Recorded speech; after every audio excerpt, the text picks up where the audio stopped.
மதுரையின் அடையாளங்களை 100% வாக்களிப்பு குறித்த விழிப்புணர்வாக ஏற்படுத்தும் மாவட்ட நிர்வாகம். தமிழக சட்டமன்ற தேர்தல் வருகிற ஏப்ரல் 6ஆம் தேதி நடைபெற உள்ளது. இந்த நிலையில் அதற்கான ஏற்பாடுகளை தேர்தல் ஆணையம் தீவிரமாக செய்து வருகிறது. அந்த வகையில் 100% வாக்குப்பதிவு குறித்து பொதுமக்களிடையே விழிப்புணர்வு ஏற்படுத்தும் வகையில் அந்தந்த மாவட்டங்களில் வாக்காளர் கையெழுத்து இயக்கம், மாதிரி வாக்குப்பதிவு நிகழ்ச்சி என பல்வேறு நிகழ்வுகள் நடைபெற்று வருகின்றன. அந்த வகையில் மதுரையின் பாரம்பரிய பண்பாட்டு பெருமை வாய்ந்த இடங்களான மதுரை மீனாட்சி அம்மன் கோவில், தெப்பக்குளம், யானைமலை, மதுரை ஆட்சி அலுவலகம், திருமலை நாயக்கர் மஹால் உள்ளிட்டவற்றை பேனர்களாக காட்சிப்படுத்தி வருகிறது. அதில் நம் வாக்கு நம் உரிமை, 100% வாக்களிப்போம், கைவிரல் மை தேசத்தின் வலிமை என்ற வாசகங்களோடு மக்கள் கூடும் இடங்களில் வாக்களிப்பதன் அவசியத்தை எடுத்துக்கூறும் வகையில் பிளாக்ஸ்கள் மாவட்ட நிர்வாகத்தால் வைக்கப்பட்டு வருகின்றன.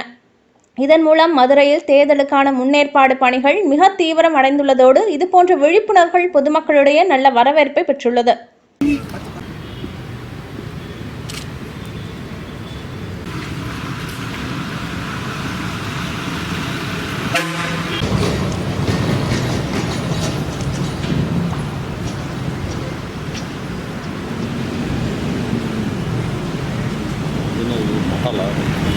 தீவிர ஆதரவாளர்கள் வரைக்கும்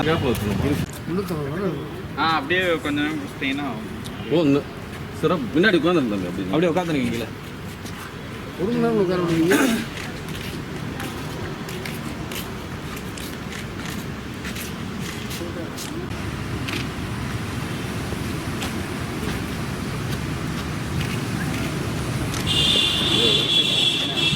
அண்ணா இதில் எதிர்காலம் போட்டிருக்காங்க. இல்லை அதில் ப்ராக்கெட்டில் போட்டு 2000 போட்டு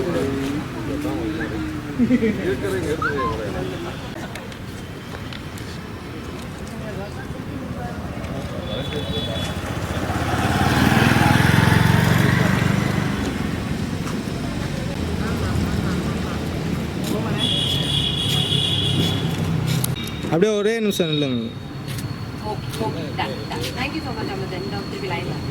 தம்பி யார் கொண்டு வந்தீங்க?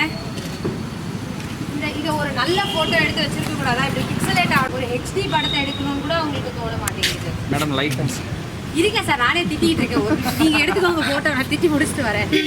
பாரதி அவங்களுக்கு ஃபோன் அடிங்க இந்த சாகர் பேசுறது. இது எதுக்கு ஒரு நல்ல போட்டோ எடுத்து இது பண்ணக்கூடாதா? இவ்வளோ பிக்சலேட் ஆகுமா?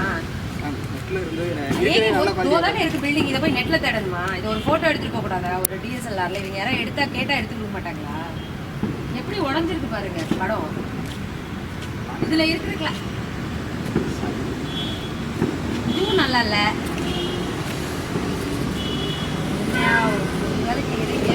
இதுவும் நல்லா இல்ல.